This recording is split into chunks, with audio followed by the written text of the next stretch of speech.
Bienvenue sur Top Invest, la chaîne des top d'investissement. Ici, on parle essentiellement d'entreprises de qualité. Avons-nous une opportunité d'investissement sur Score? C'est la question à laquelle on va essayer de répondre en se basant sur les états financiers de la compagnie. Donc, ceci représente uniquement mon point de vue et non un conseil d'investissement. Comme d'habitude, je me réserve le droit de me tromper.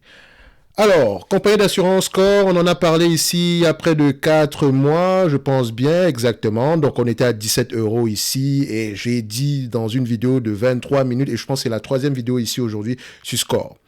C'est bien de regarder le dividende sur ce genre de compagnie, mais attention, que ce soit les banques, que ce soit les assurances, leur business, la gestion du risque.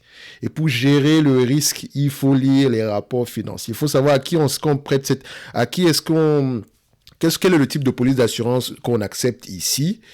Quel est par rapport aux investissements qu'on fait présentement, enfin, la part de premium qu'on reçoit, moins ce qu'on dépense pour pouvoir assumer, pour pouvoir protéger nos clients, ceux qui font face à quand je dis faire face à des soucis, donc c'est ceux qui ont souscrit une police d'assurance chez nous, d'accord? Quand on doit respecter la police d'assurance en question, on ne prend pas l'argent, on va pas créer un nouveau cash. En fait, l'argent, en fait, provient de nos différents investissements.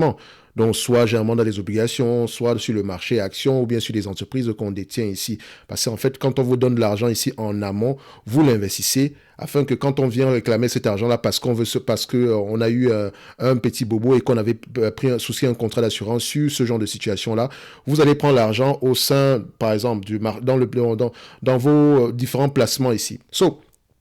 Les compagnies d'assurance ici, les compagnies d'assurance, c'est déjà compliqué. Et quand on parle de compagnies de réassurance, c'est encore plus compliqué. Il faut faire attention ici à la politique ici de substitution des contrats ici. Donc, il ne faut pas accepter n'importe quel contrat d'assurance.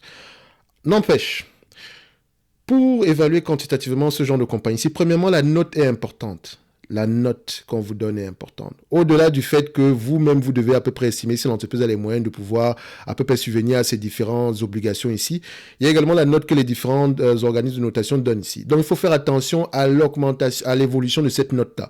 Déjà, pour Score, ici, sur la dernière vidéo, on était en double A, d'accord? Maintenant, on est en A+, c'est-à-dire que la note a baissé. Tout ce qui est au-dessus de A, c'est bien. Mais il faut généralement que cette note-là se rapproche plus du triple A. D'accord? Parce que si la note s'éloigne du triple A, ça veut dire que ça devient de plus en plus compliqué ici. OK? Donc, je vais lire d'abord ce qui s'est passé ici au troisième trimestre ici. Je n'ai pas lu les rapports financiers ici. Je vous rappelle ici que je ne peux pas lire tous les rapports financiers, surtout pour les entreprises qui ne m'intéressent pas. OK? Donc, je vais commenter uniquement cet article-ci. Pour ceux qui détiennent l'entreprise ici, allez lire les rapports financiers. L'article ici vous donne juste des informations générales et vous allez creuser en lisant les rapports financiers. OK? Donc, le quatrième réassureur mondial Score a dévoilé mercredi un nouveau plan stratégique d'urgence à 1 an dans le sillage de la publication des résultats troisième trimestre dégradé. Déjà, quand on commence à donner des plans stratégiques d'urgence, ça devient déjà compliqué. D'accord? Ça devient déjà compliqué. Les engagements et les objectifs à plus long terme seront dévoilés au marché en 2023. Tant mieux pour vous. Donc, vous avez rendez-vous en 2023 ici parce qu'ils vont vous présenter leurs engagements et leurs objectifs. C'est bien. Donc, on dit ici dévoiler un nouveau plan stratégique d'urgence à 1 an. Est-ce que, en fait, le nouveau plan, est-ce qu'il y en avait déjà un précédemment? S'il y avait un précédemment, est-ce que c'est le PDG actuel qui a sorti ce plan stratégique-là? Si c'est le PDG actuel, qu'est-ce qui n'a pas marché par rapport au premier plan stratégique? Parce que le but ici n'est pas de présenter des plans stratégiques chaque année. D'accord? Le plan stratégique, s'il y en avait un précédemment, qu'est-ce qui a été exécuté?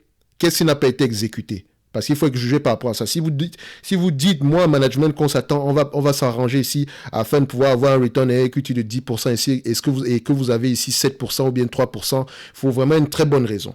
Donc, devant les résultats décevants du groupe, le conseil d'administration a demandé au management d'accélérer la mise en œuvre de mesures fortes pour renforcer la rentabilité technique de Score et améliorer sa performance opérationnelle. Ça veut dire quoi, rentabilité technique? C'est quoi la rentabilité technique? Moi, je ne sais pas, hein.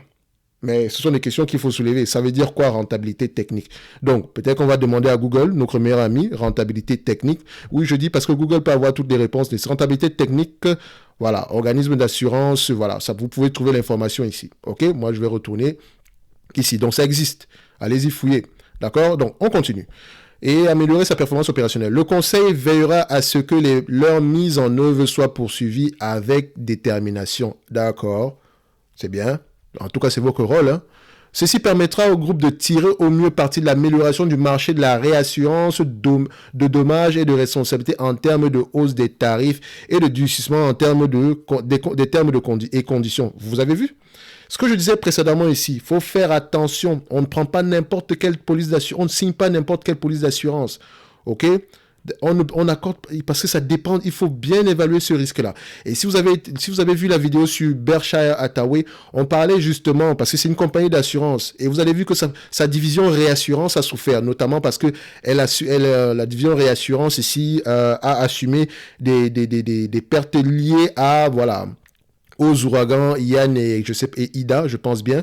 Donc, quand on souscrit une police d'assurance, ce qui prend en considération la protection contre les ouragans, ce genre de choses-là, dites-vous que avec le dérèglement climatique, ce genre de choses peut survenir à tout moment. Donc, c'est-à-dire qu'on doit demander des premiums plus élevés. D'accord? Parce que le risque de survenance de ces événements est de plus en plus élevé. Donc, voilà, il faut pouvoir demander un prix plus élevé pour la police d'assurance. Mais moi, je suis pas un, comment on les appelle, un actuaire. Je ne connais rien au domaine des assurances et j'évite ce domaine. La seule entreprise que je peux cautionner dans le sillage des assurances ici, c'est Berkshire Hathaway. D'accord? Et encore, ça c'est parce que je trust les dirigeants. Et ça c'est encore parce que je pense que le Berkshire Hathaway ne payant pas de dividendes, ils s'arrangent en conséquence pour faire des acquisitions ici qui peuvent leur permettre de pouvoir se protéger contre n'importe quel risque ici. Ça ne veut pas dire que si elle signe n'importe quelle politique, n'importe quelle, si elle donne n'importe quel, enfin, si elle signe des contrats d'assurance qui sont mal ficelés ici, ça ne veut pas dire qu'elle ne peut pas être à risque. Faites attention. Donc, la note ici est importante, mais dites-vous également que l'organe de notation ici a également un intéressement ici. Qui paye l'organe de notation? C'est la compagnie. Donc, techniquement, il pourra avoir un conflit d'intérêt. D'accord? Comme ce qui s'est passé en 2008. Il faut faire attention à ça. Mais, on n'a pas mieux que ça aujourd'hui.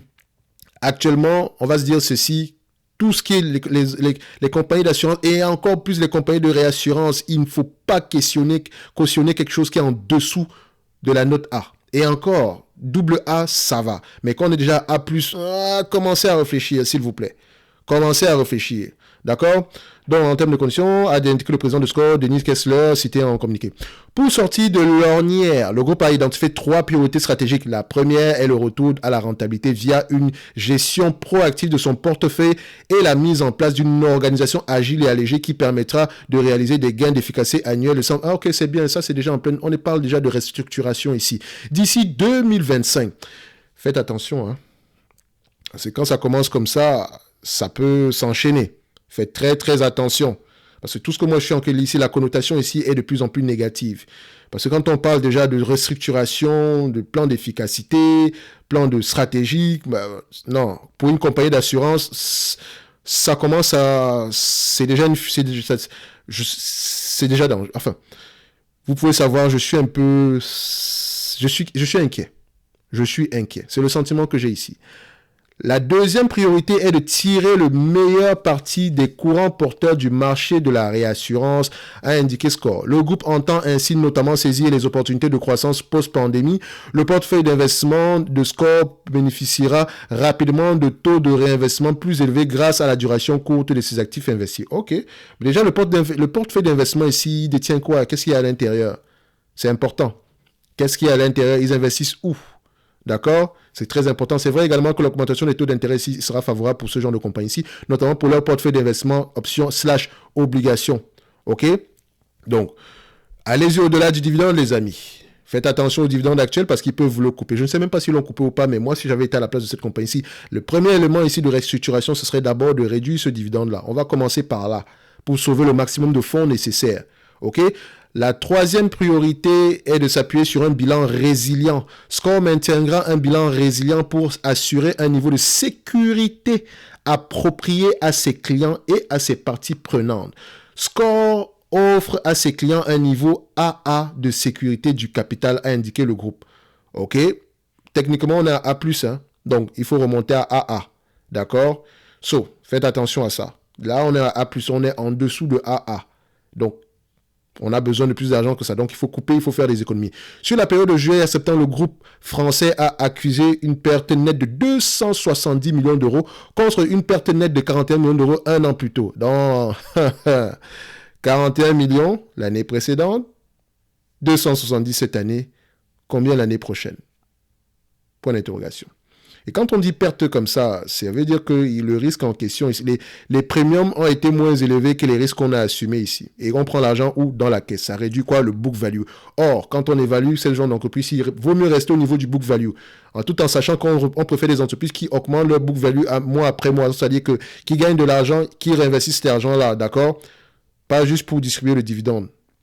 Donc, les primes brutes émises équivalentes du chiffre d'affaires, les primes brutes émises équivalentes du chiffre d'affaires se sont établies au troisième trimestre à 5,14 milliards d'euros contre 4,61 milliards d'euros un an plus tôt, soit une croissance de 11,6%. C'est bien, ça ce sont les primes. Mais alors, moi, ce qui m'intéresse sont les coûts.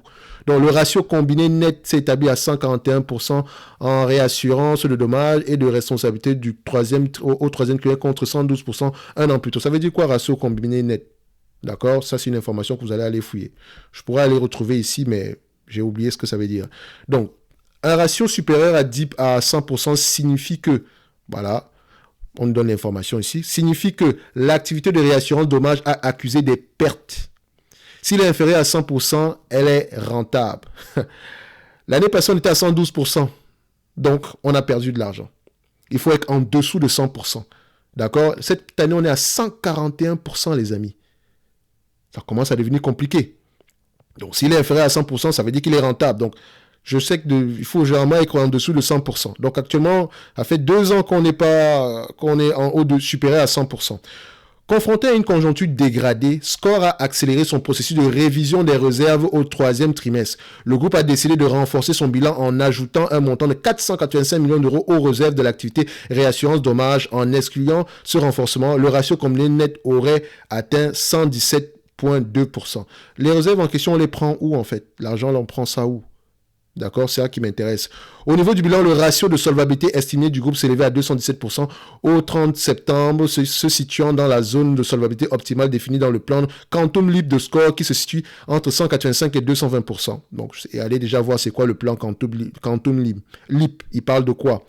Les capitaux propres atteignent 5,43 milliards d'euros au 30 septembre contre 6,4 milliards d'euros au 30 décembre 2021. Ça veut dire que les capitaux propres ont diminué, ce qui représente un actif net comptable par action de 30,39 euros au 30 septembre, en baisse de 13,8% par rapport à la même période l'année précédente. OK. Donc le tangible book value a en train de diminuer. Alors, ici, moi, j'ai 28 euros, j'ai 25,43 euros. Là, on me dit que c'est à peu près 30 euros ici, 30,39 euros.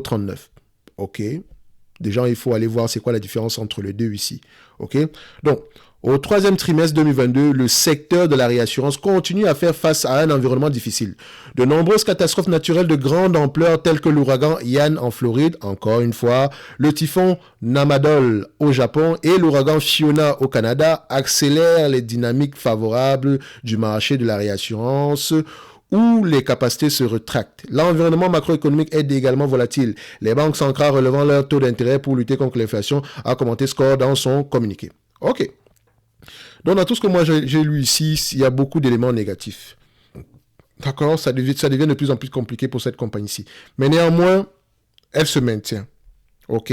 Elle se maintient. On ne parle pas encore de coupure de dividendes ici ou bien coupe de dividendes. On n'en parle pas encore. Ici, vous remarquez que Fitch abaisse la note de Score de AA- à A+. Or, son objectif ici est de double A. D'accord? C'est mauvais. Donc, on doit déjà premièrement remonter à AA- et ensuite aller à AA. D'accord? Ici, on dit, qu'est-ce qu'il dit ici? L'agence de notation Fitch ici a dégradé mardi la note de Score dont réaction de A+, contre AA- précédemment. Le perspective est stable. Cette décision reflète la faiblesse persistante de la performance financière de Score qui a déçu les attentes de Fitch durant 5 années. Et c'est même aggravé en 2022. Donc, ça fait 5 ans que ça va mal. Et quand je dis que ça fait 5 ans que ça va mal, regardez ici. Le return on equity est important sur ce genre de compagnie. Un book value ici augmente année après année. Il ne diminue pas, il ne reste pas stable. Il doit augmenter année après année parce que ça veut dire que les premiums qu'on récupère, on les remet, on les réinvestit ici à des taux de rendement plus élevés. Or, ici, qu'est-ce qu'on fait? Depuis 2017, les premiums sont stables. Ça ne bouge pas du tout. Donc, cette entreprise, oui, elle gagne de l'argent, mais voilà, le book value n'augmente pas. Et quand on regarde même le return on equity, d'habitude, on avait du 8% et plus. Là, aujourd'hui, on se retrouve à avoir du combien? Du 4%. Et pendant ce temps, on continue à payer un dividende. Hein. On continue à payer un dividende ici. Je déteste les compagnies d'assurance. C'est compliqué, cette affaire-là. Franchement, ça demande déjà un management qualitatif. Et encore, même quand vous arrivez ici, vous n'êtes jamais à l'abri du fait qu'on vous dise que oui, on a fini de mauvais contrats d'assurance. Au point où on se retrouve à créer le pays, d'assumer des risques ici plus élevés que le cash qu'on détient présentement. Donc, ici, par exemple, voilà une entreprise qui, la première chose qu'elle devrait faire déjà, c'est de réduire ce dividende-là. C'est vrai qu'elle le paye depuis plusieurs années ici, elle a les moyens de le payer, mais je veux dire, quand on est face à ce genre de situation, si je ne serais pas étonné qu'on annonce une mauvaise nouvelle prochainement. Ok? Est-ce que ça sera la première fois qu'on coupe le dividende ici? Je ne pense pas. D'accord? Donc, est-ce que ça sera la première fois que cette compagnie ici est en difficulté ici? Je pense pas. Également, ici, quand on regarde le book value ici, donc je vais regarder ça. Donnez-moi juste un instant. Tangible book value ici. D'accord? En termes de volume ici. Moi, voilà, ça va. Hein? Donc, en période difficile ici, ouais, ça va, ça augmente. OK. Là, c'est correct ici. Est-ce qu'en termes d'évaluation, d'augmentation ici, nombre d'actions, donc vous voyez, pourquoi est-ce que le nombre d'actions a augmenté ici? C'est bizarre. Donc, il faut faire très, très attention à cette période-ci. Le nombre d'actions a augmenté, pourquoi? Est-ce qu'elle a profité de vous pour se refinancer parce que ça allait de plus en plus mal? Parce qu'on peut maintenir ce dividende-là, mais on augmente le nombre d'actions rapidement ici afin de pouvoir se protéger. Donc, faites attention. Moi, personnellement, les compagnies d'assurance, c'est vraiment pas ma tasse de thé. J'évite au maximum et quand bien même je choisis d'y aller, c'est uniquement parce que j'ai confiance aux dirigeants, d'accord? Et vous devez voir ici que quand ça commence comme ça, il faut vraiment comment on appelle ça? Le book value de ces entreprises-ci doit être en béton armé, d'accord? Donc quand on dit le niveau de risque ici, d'accord, doit être extrêmement contrôlé. Donc la notation financière ici doit être extrêmement bonne. Si vous allez regarder la notation financière de Berkshire Hathaway, c'est l'une des seules entreprises ici qui a du triple A. D'accord? Et là même encore, elle se permet encore d'avoir assez de cash. C'est pas pour rien que Warren Buffett garde énormément de cash. C'est parce qu'il sait que ce business-là, ça rapporte beaucoup d'argent. Mais cet argent-là, il faut toujours le garder au chaud parce qu'on n'est jamais à l'abri d'un risque lié au caprice de la nature ici. D'accord? Est-ce que vous pouvez prévoir le nombre d'ouragans qu'on aura l'année prochaine? Il y a des statistiques qui arrivent à prévoir cela. Enfin, pas prévoir, mais on arrive à estimer à peu près en moyenne combien est-ce qu'on pourra avoir. Mais on peut avoir plus que ça. Et personne ne peut prévoir l'intensité ici.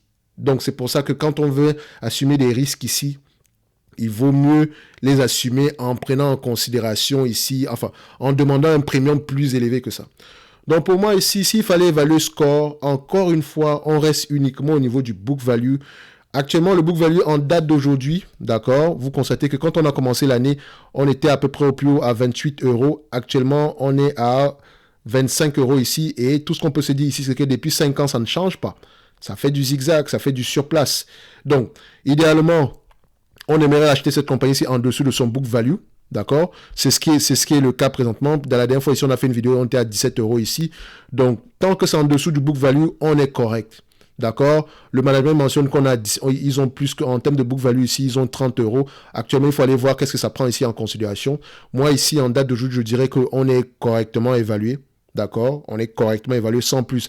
En termes de dividende, le dividende ici, voilà. Ils n'ont pas les moyens, par rapport à ce que ça rapporte cette année-ci, on n'aura pas les moyens de payer le dividende. Hein. Enfin, on pourra payer le dividende, mais on va devoir s'endetter ici pour payer ce dividende-là. D'accord? Parce que cette entreprise ne va pas rapporter d'argent cette année. D'accord? Donc, net income ici, donc elle va devoir puiser dans les caisses ici pour payer le dividende. Pour payer le dividende, ok? Donc, c'est une année assez compliquée pour Score. Mais bon, on se dit que le plan va peut-être réussir. D'accord? Je leur souhaite bonne chance par rapport à ça. Personnellement, comme je l'ai dit toujours, faites attention à ce genre de compagnie ici. Le dividende, voilà, s'il est élevé, c'est pour une raison. Et également, parfois, faudrait mieux ne pas le couper ici. Et aussi, s'il décide de continuer à payer le dividende ici, moi, ça commence à m'inquiéter. Hein, parce que si on me parle de récapitulation, si on me parle ici d'améliorer l'état du bilan ici et qu'on continue à payer ce dividende ici, moi, je m'inquiète en tant qu'actionnaire. Donc, soit je quitte présentement et je reviens quand on aura atteint une note ici à peu près correcte, soit je réduis mon exposition ici. En tout cas, ce n'est que mon avis ici. So, faites attention aux compagnies d'assurance, aux compagnies bancaires, parce que on n'est jamais à l'abri d'un risque. Jamais, jamais, jamais. Ces compagnies-ci sont les compagnies les plus compliquées. C'est facile à analyser, mais c'est en même temps, c'est complexe. C'est facile à évaluer, mais c'est complexe à analyser. On va le dire comme ça. OK? Donc, moi, pour éviter les maux de tête, j'aime bien dormir la nuit, j'évite ce genre de compagnie-ci au maximum. D'accord? So, si on se fie juste au book value, on va se dire qu'on est correctement évalué ici. Je ne vais pas savoir si on est à 25 ici, 20, 30 euros. Je dis que pour le risque en question, je préfère encore me dire que, OK, je préfère payer ici 70% du book value ici réel. Donc, me dire que on est correctement évalué ici. Donc, quand je prends ici le tangible book value per share, juste pour voir à quel point, qu'est-ce que le marché avait tendance à payer ici. Compagnie d'assurance, là, quand on est à plus d'une fois le book value, je commence à m'inquiéter. Donc, le marché a payé 1,6 fois le book value en 2019, ça c'est de la folie. Généralement, vous voyez qu'on est aux alentours de une fois le book value. Et encore, on doit avoir un book value qui est assez stable. Or, ça fait 5 ans que ce book value-là est stable. Ça fait 5 ans qu'on a le return on equity est en dessous du 10% ici. Donc, on veut toujours, pour les compagnies comme ça, on veut au moins un return on equity aux alentours de 10, 8, 10% en montant. Quand on a quelque chose en dessous, c'est compliqué. OK?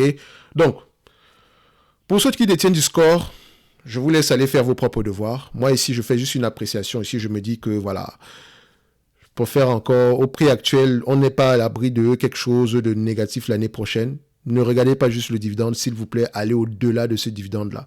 C'est vrai qu'il est versé depuis plusieurs années ici, mais l'entreprise également peut le couper à tout moment. Et vous n'allez rien faire du tout. Et entre le moment où on le coupe et le moment où vous choisissez de réagir, on aura déjà fait peut-être un moins 50% en une journée.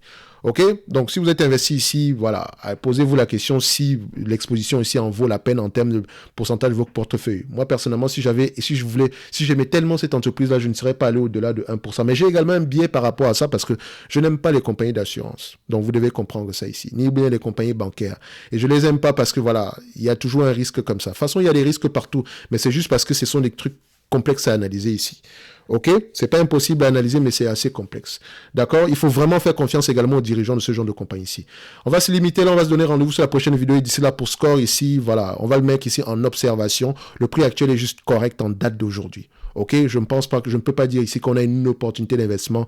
On a un prix correct ici. D'accord? Et ce n'est pas exclu que le book value continue à diminuer. OK? On se donne rendez-vous sur la prochaine vidéo. Et d'ici là, portez-vous bien. Merci.